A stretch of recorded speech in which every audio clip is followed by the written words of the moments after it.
Your soul was never pure, it was never innocent, never untainted, never the blank slate of virtue that you've been taught to believe defines your essential nature. What you call purity is nothing more than inexperience. What you mistake for virtue is simply the absence of testing. What you celebrate as goodness is merely the luxury of never having faced real temptation. Tonight we shatter the most comforting lie you've ever been told about yourself, that there exists within you some sacred, uncorrupted essence that makes you inherently good, that beneath your flaws and mistakes lies a pure soul that would choose virtue if only the world hadn't corrupted it, that you are, at your core, a moral being who occasionally fails, rather than a complex creature whose true nature remains hidden until circumstances demand revelation. This belief in your own purity is not humility. It is the most dangerous form of pride. It allows you to maintain the fantasy that you are good without ever proving that goodness through genuine testing. It permits you to judge others who have faced temptations you've never encountered. It enables you to live in moral comfort while avoiding the crucible where actual character is forged.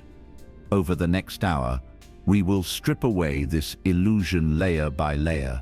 We will examine how untested virtue is not virtue at all, why comfortable morality is worthless morality, and how the most profound character development comes not from protecting your purity, but from discovering what you're truly capable of when everything you thought you knew about yourself is challenged. By the end of this exploration, you will understand that your soul's worth lies not in its imagined purity, but in its capacity to choose correctly, when choosing correctly costs everything you thought you valued. The virtue you claim is built on the foundation of never having been truly tested. You believe you are honest because you've never faced a situation where lying would save everything you care about. You think you are compassionate because you've never had to choose between your own survival and others' welfare. You assume you are just because you've never held power over people who could not resist your will. This untested virtue provides enormous psychological comfort because it allows you to maintain a positive self-image without having to prove that image through difficult choices. You can feel good about yourself while avoiding the situations that would reveal what you're actually made of when the stakes matter and the costs are real. Watch how people speak about moral issues they've never faced directly. They have strong opinions about what they would do if they were wealthy, powerful, or desperate. Despite never having experienced wealth, power, or desperation, they judge historical figures who faced impossible choices from the comfort of circumstances where such choices were never required of them. The person who has never been desperately hungry declares they would never steal food. The individual who has never faced life or death danger insists they would never compromise their principles to survive. The one who has never held power over others believes they would never abuse that power for personal benefit. These moral proclamations feel genuine because they emerge from sincere intention, but they're worthless because they're untested. The gap between what you think you would do and what you actually do when faced with real consequences is often vast enough to shatter your entire conception of who you are. Consider how your moral certainty changes when abstract principles encounter practical pressures. You believe in honesty until truth-telling would destroy a relationship you value. You support justice until strict justice would harm someone you care about. You advocate for equality until equality would cost you advantages you've grown accustomed to enjoying. The comfortable moralist experiences these conflicts as temporary compromises rather than revelations about their true character. They tell themselves they're still good people who occasionally bend their principles for practical reasons, rather than recognizing that these moments reveal what their principles are actually worth when tested against competing values. This pattern appears everywhere in human behavior. People who donate to charity from their abundance criticize those who don't share when resources are scarce. Individuals who are generous with their time when they have plenty judge those who hoard their time when it's limited. Citizens who support law and order from safe neighborhoods condemn those who break laws when survival is at stake. The untested virtue is particularly insidious because it creates moral superiority without moral development. The person who has never faced genuine temptation feels superior to those who have faced, and sometimes failed, such tests, while never acknowledging that their virtue exists only because their virtue was never required. This false superiority prevents genuine moral development because it eliminates the humility necessary for growth. The person who believes they are inherently good sees no need to develop stronger character, build greater resilience, or prepare for more difficult moral challenges. They assume their natural virtue will guide them correctly when such challenges arise. But virtue is not natural. It's developed. Character is not innate. It's forged. Moral strength is not a birthright. It's an achievement that requires training, testing, the willingness to face uncomfortable truths about your actual capabilities and limitations. The untested person often experiences a profound shock when they first encounter situations that reveal the gap between their imagined virtue and their actual responses. The honest person discovers they can lie when the truth is costly enough. The compassionate person finds they can be cruel when their own interests are threatened. The just person realizes they can be unfair when fairness would harm people they care about. These discoveries can be devastating because they shatter the comfortable self-image that untested virtue provides. The person realizes they are not who they thought they were, that their moral identity was built on illusion rather than demonstrated reality, that their good opinion of themselves was unearned and therefore unreliable. But this shattering, though painful, is also liberating because it creates the opportunity for authentic moral development.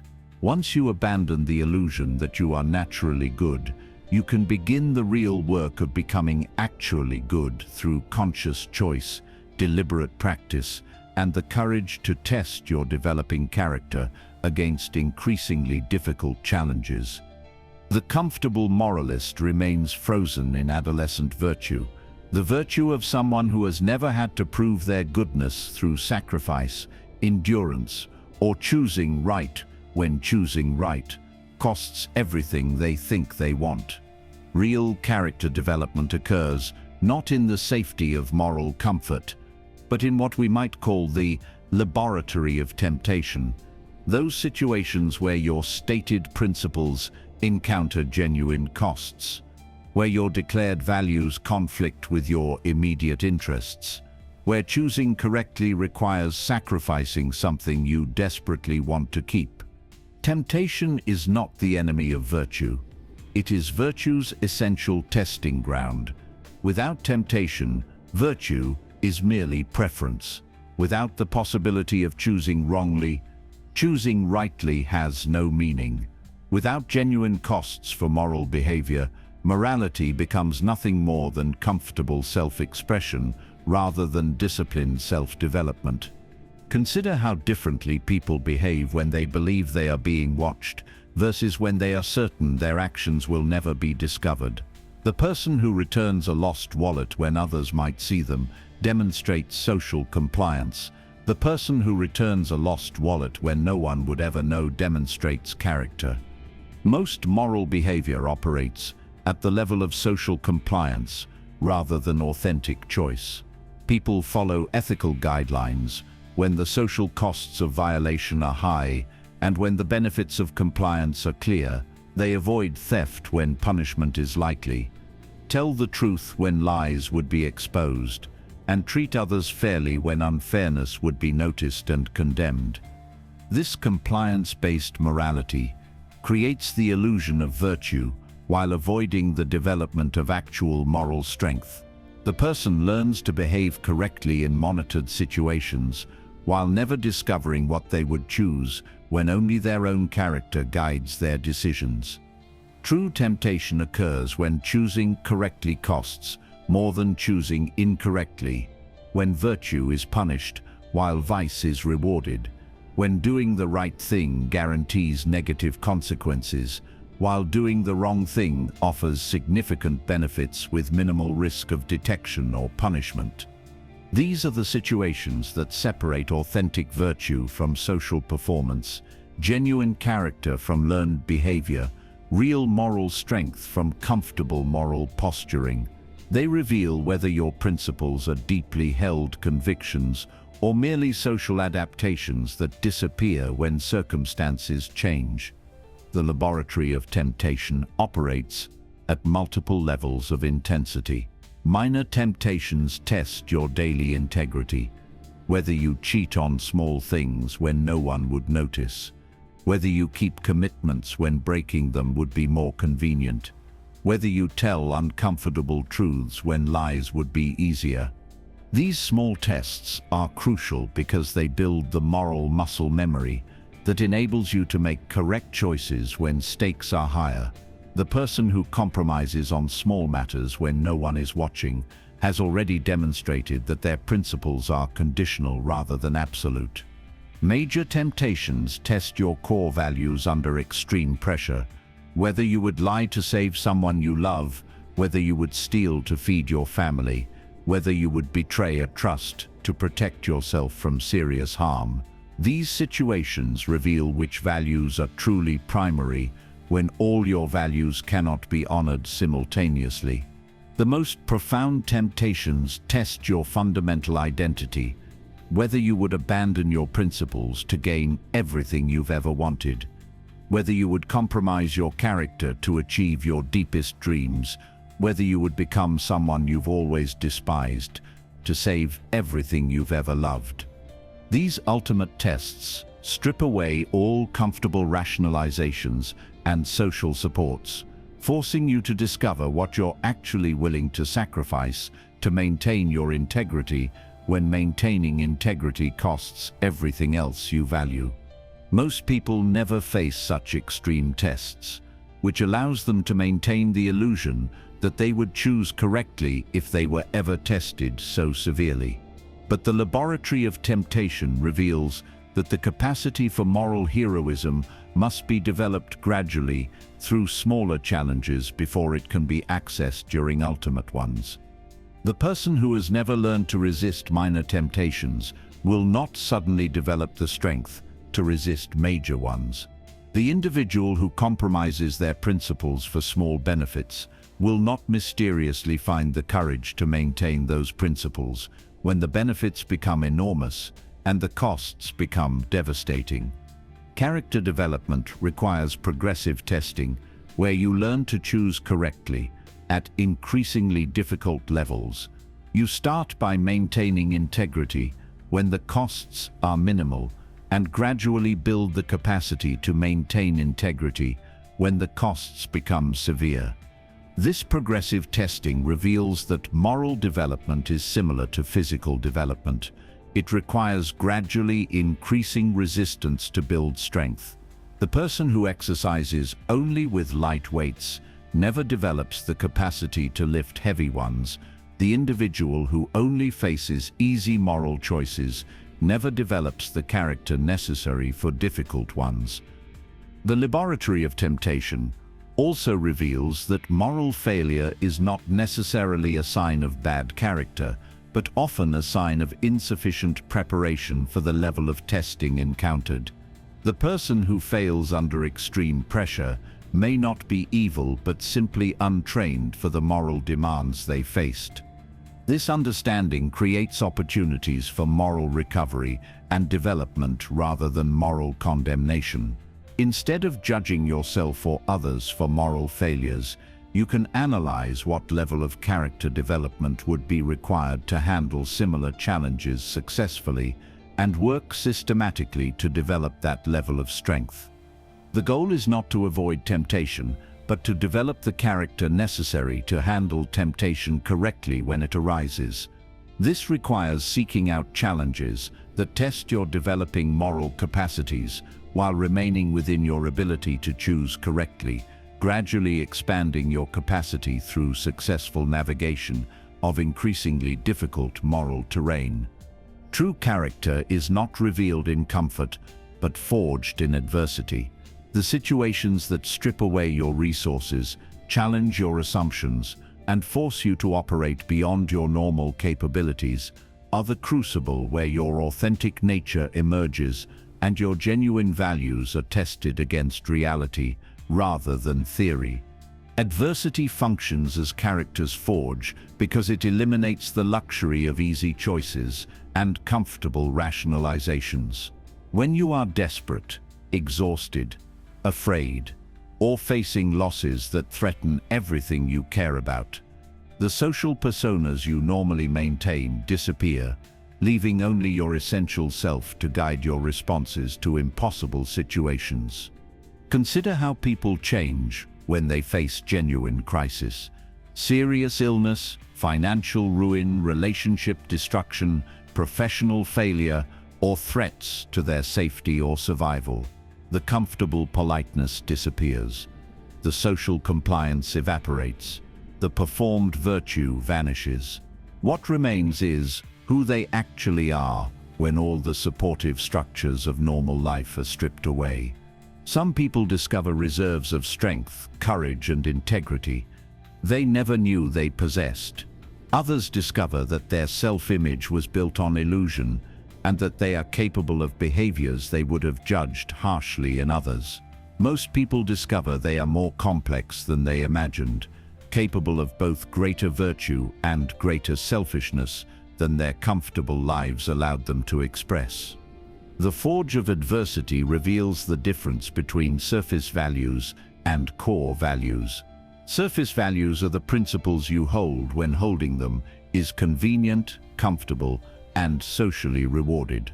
Core values are the principles you maintain when maintaining them costs everything you thought you wanted and gains you nothing except your own integrity.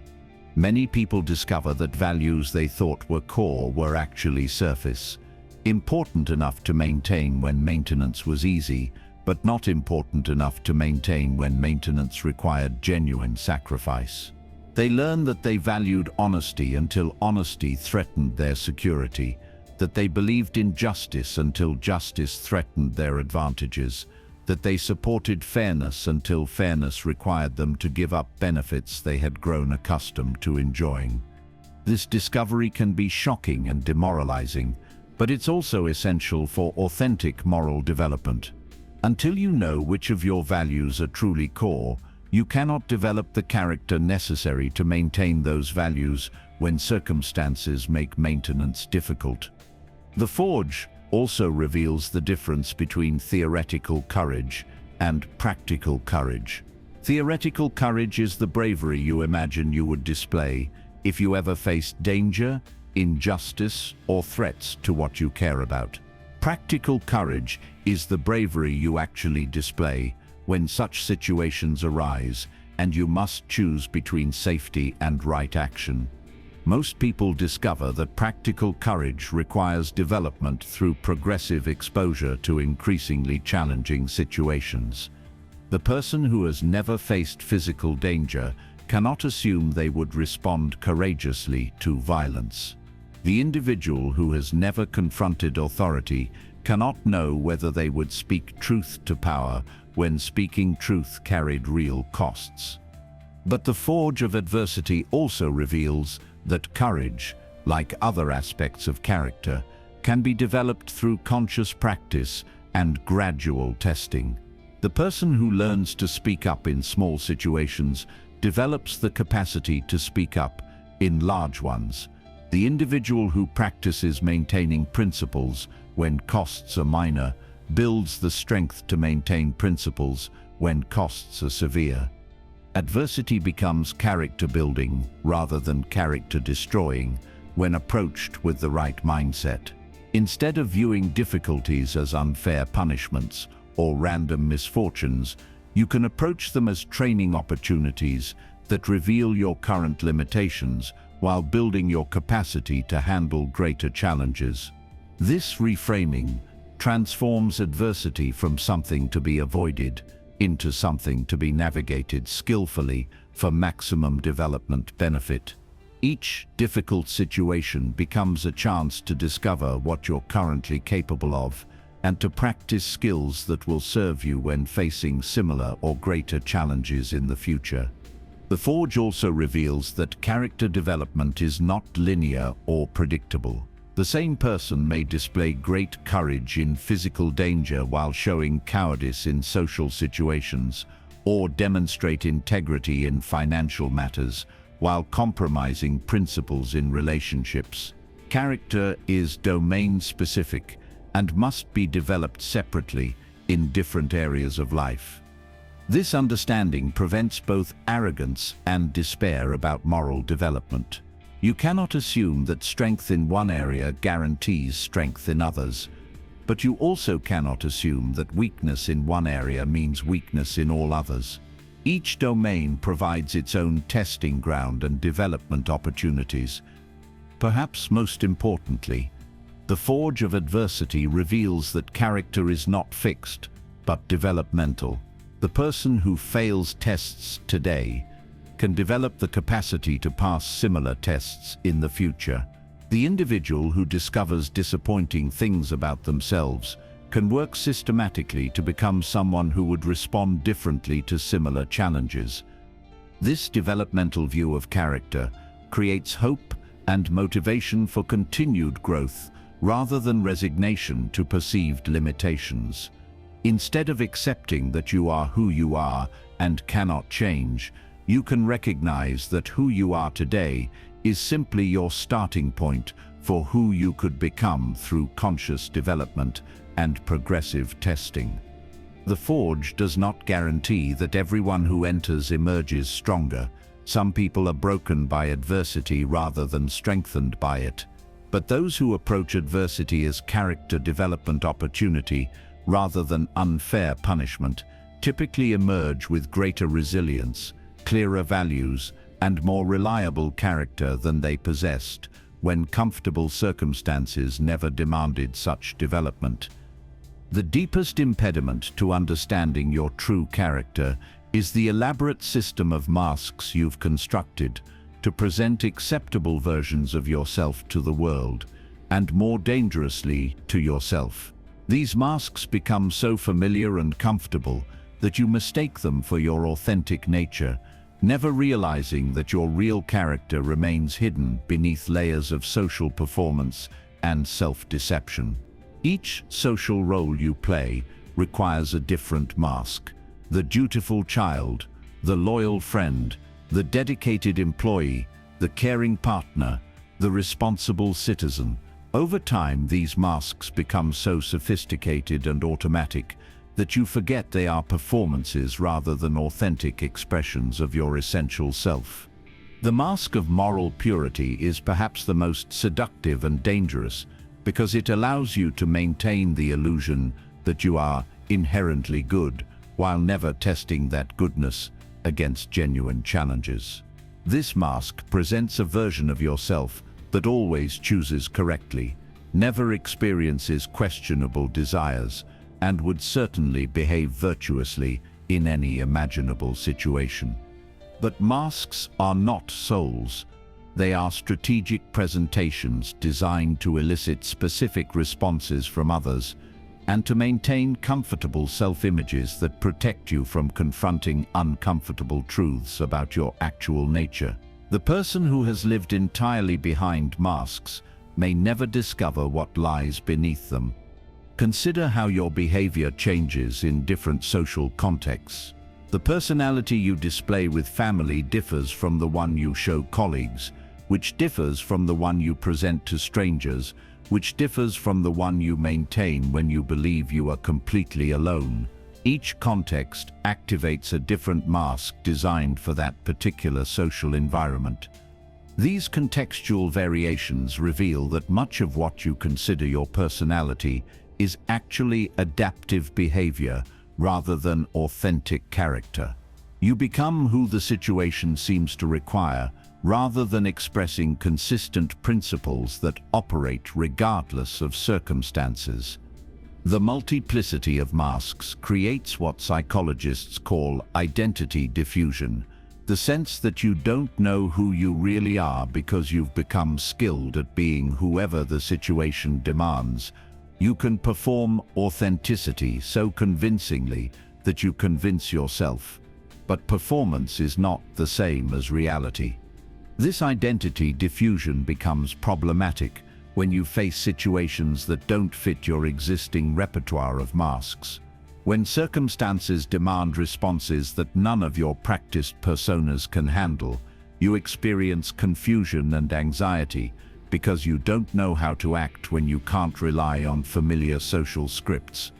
The mask system also creates internal conflict when different situations require contradictory behaviors. The mask you wear as a loyal employee may conflict with the mask you wear as an ethical person. When your employer asks you to do something questionable, the mask you wear as a loving partner may conflict with the mask you wear as an ambitious professional when career demands require sacrificing relationship time. These conflicts reveal the artificial nature of the mask system because authentic character would provide consistent guidance across all situations. Genuine principles don't change based on who is watching or what roles you are expected to play. Perhaps most problematically, the mask system prevents the kind of testing that reveals and develops authentic character. When you are always performing socially appropriate responses, you never discover what you would choose if social appropriateness were not a factor. When you are constantly managing others' impressions, you never learn what your unmanaged responses reveal about your true nature. The masks become particularly dangerous when you mistake them for moral development. The person who has learned to perform kindness convincingly may believe they have become kind while never being tested in situations where kindness conflicts with self-interest. The individual who has mastered the appearance of integrity may assume they possess integrity while never facing temptations that would reveal whether their integrity is genuine or performed. This self-deception prevents authentic moral development because it eliminates the humility necessary for growth. The person who believes they already possess virtue sees no need to develop stronger character, while the person who recognizes their virtue as untested performance understands they have significant development work ahead. Breaking through the mask system requires what psychologists call authentic self-examination, the willingness to look beneath your social performances and discover what impulses, desires, fears, and values operate when you are not performing for anyone, including yourself. This examination is often uncomfortable because it reveals aspects of your nature that don't conform to your preferred self-image. You may discover that you are more selfish, more afraid, more angry, more jealous, or more cruel than your masks suggest. But you may also discover that you are more courageous, more compassionate, more resilient, or more principled than your modest masks allow you to express. The goal is not to eliminate all social adaptation. Some level of context-appropriate behavior is necessary for civilized interaction. The goal is to distinguish between conscious, strategic social adaptation and unconscious mask-wearing that prevents you from knowing and developing your authentic character. This distinction enables you to choose when to adapt your presentation for social effectiveness while maintaining awareness of your genuine responses and values. You can perform socially appropriate behaviors when such performance serves your authentic goals while remaining connected to the authentic self that chooses those performances. Most importantly, Understanding the mask system enables you to seek out situations where masks are not helpful or possible, circumstances that demand authentic responses and reveal genuine character. These unmasked moments provide the clearest view of who you actually are and what you are actually capable of becoming through conscious development. The soul that emerges from behind the masks is often more complex, more contradictory, and more interesting than the sanitized version the masks present.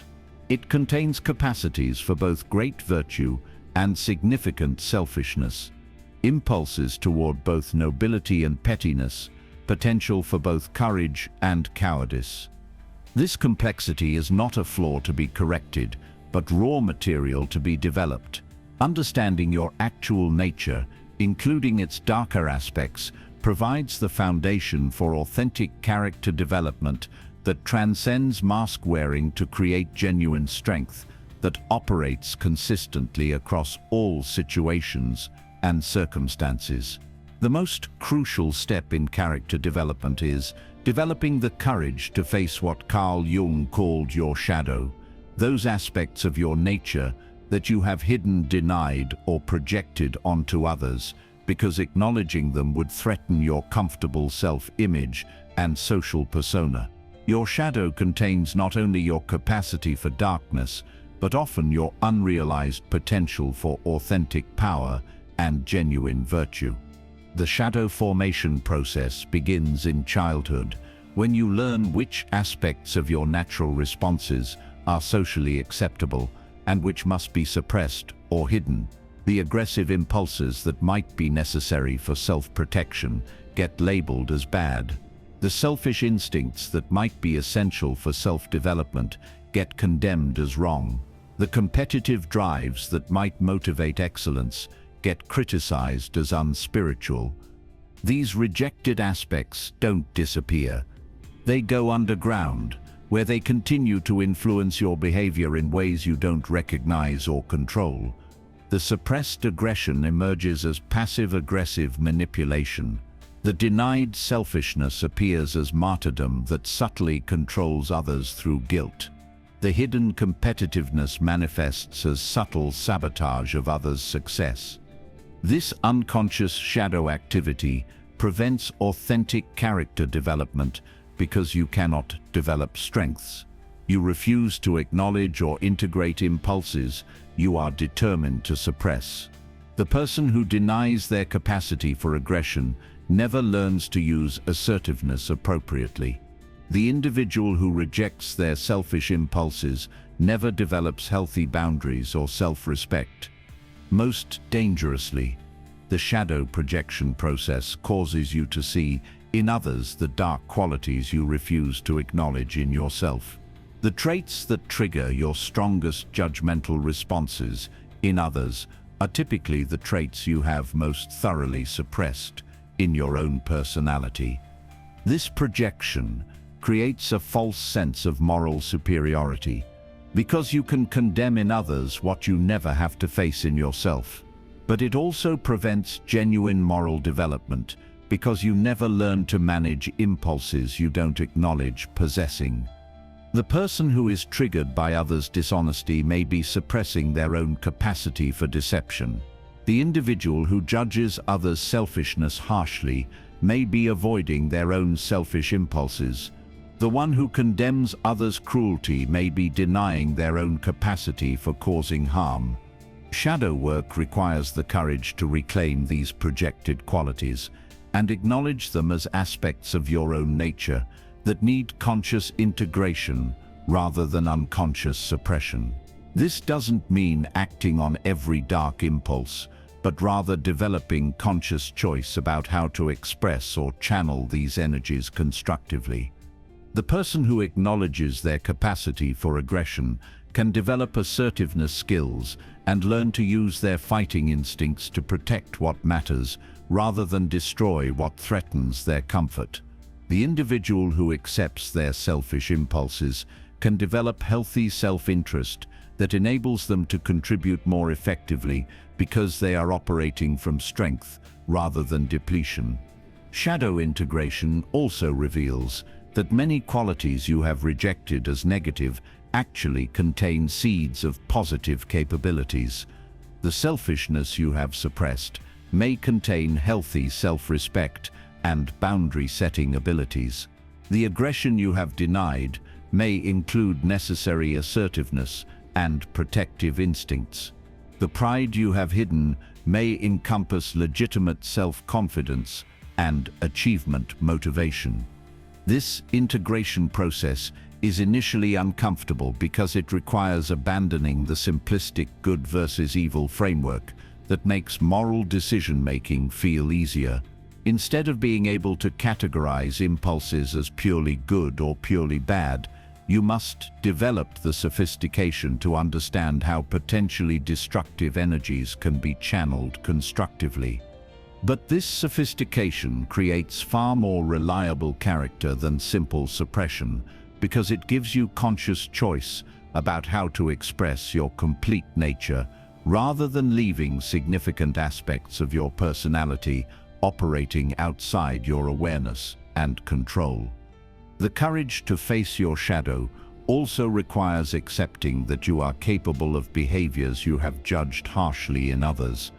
Given the right circumstances, pressures, and temptations, you could lie, cheat, steal, betray, or harm others in ways that would have seemed impossible when you maintained illusions about your pure nature. This recognition is humbling, but also humanizing. It eliminates the false superiority that prevents genuine compassion for others who have made choices you judge as wrong. When you understand your own capacity for similar choices, judgment transforms into curiosity about what circumstances and pressures create such choices, and what character development would prevent them. Perhaps most importantly, shadow work reveals that authentic virtue requires acknowledging and integrating your capacity for vice rather than suppressing it.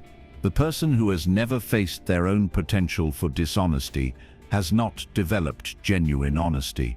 They have simply avoided situations where dishonesty was tempting. The individual who has never acknowledged their capacity for cruelty has not developed authentic compassion. They have simply remained in circumstances where compassion was easy. Genuine virtue emerges from conscious choice in the face of acknowledged temptation, not from absence of tempting impulses. The person who chooses honesty while fully aware of their capacity and impulse for deception demonstrates real integrity. The individual who chooses compassion while acknowledging their capacity for cruelty displays authentic kindness. This integrated approach to character development creates what Jung called individuation, becoming a whole person who can access their complete range of human capacities and choose consciously how to express them, rather than being driven unconsciously by suppressed aspects of their nature. The individuated person can be fierce when fierceness serves their values, and gentle when gentleness is appropriate. They can be selfish when selfishness enables greater service, and selfless when selflessness serves their authentic principles. They can be competitive when competition motivates excellence, and collaborative when collaboration produces better outcomes. This flexibility and consciousness create far more reliable character than rigid adherence to limited definitions of good behavior, because they enable appropriate responses to varying circumstances rather than one-size-fits-all approaches that may not serve the situation at hand. You now stand stripped of every comfortable illusion you have maintained about your essential nature. The fantasy of your pure soul has been revealed as untested innocence. The masks you mistook for your authentic self have been recognized as social performances. The shadow qualities you projected onto others have been reclaimed as aspects of your own complex humanity. This stripping away is not destruction, it is preparation. You cannot build authentic character on the foundation of illusion, cannot develop genuine virtue while maintaining fantasies about your natural goodness. cannot create reliable strength while avoiding the testing that reveals and develops your actual capacities. Your soul was never pure, but this is not a condemnation. It is a liberation. The pure soul is weak because it has never been tested, rigid because it has never been challenged, limited because it has never explored its full range of capabilities. Your complex, contradictory, potentially dark, and potentially luminous soul contains far greater possibilities than any sanitized version could ever achieve. The soul forged in fire is not pure. It is strong. It has faced temptation and learned to choose correctly, not because virtue comes naturally, but because virtue has been consciously developed through repeated testing and deliberate practice. It has acknowledged its capacity for darkness and chosen light, not from innocence, but from wisdom about the consequences of different choices. This forged soul does not judge others who fail moral tests, because it understands how difficult such tests can be and how much character development they require. It offers genuine compassion based on shared human struggle, rather than condescending pity based on imagined moral superiority. The person who has abandoned illusions about their pure nature becomes capable of authentic moral development because they understand they have significant work to do. They seek out challenges that test and develop their character, rather than avoiding difficulties that might reveal uncomfortable truths about their current limitations. They practice virtue in small matters to build the strength necessary for larger challenges. They deliberately expose themselves to temptations they can currently resist, to develop resistance to stronger temptations they may face in the future. They study their own responses to moral challenges to understand their patterns and develop more reliable character. Most importantly, they accept that character development is a lifelong process that requires ongoing testing, practice, and refinement. They understand that moral strength, like physical strength, requires continued exercise to maintain and progressive challenge to develop. Your soul was never pure, only untested. But now that you understand this truth, you can begin the real work of becoming not pure but strong, not innocent but wise, not untested but proven. The forge awaits your conscious choice to enter it. Your soul's worth does not lie in its imagined purity, but in its proven capacity to choose correctly, when choosing correctly costs everything you think you want. Your character's value is not measured by the absence of dark impulses, but by your conscious choice to channel all your energies, light and dark, toward purposes that serve your deepest values and highest aspirations. The soul that has been tested and chosen light is infinitely more valuable than the soul that remained light only because it was never exposed to darkness. The character that has faced temptation and chosen virtue demonstrates strength that untested innocence can never achieve. You are not pure, and you never were, but you can become something far better than pure. You can become conscious, intentional, and genuinely virtuous through choice rather than circumstance, through development rather than default, through testing rather than protection. The fire that burns away your illusions also forges your authentic strength. The testing that reveals your limitations also creates opportunities to transcend them. The challenges that strip away your comfortable self-image also provide the raw materials for building genuine character that will serve you and others in ways that untested purity never could.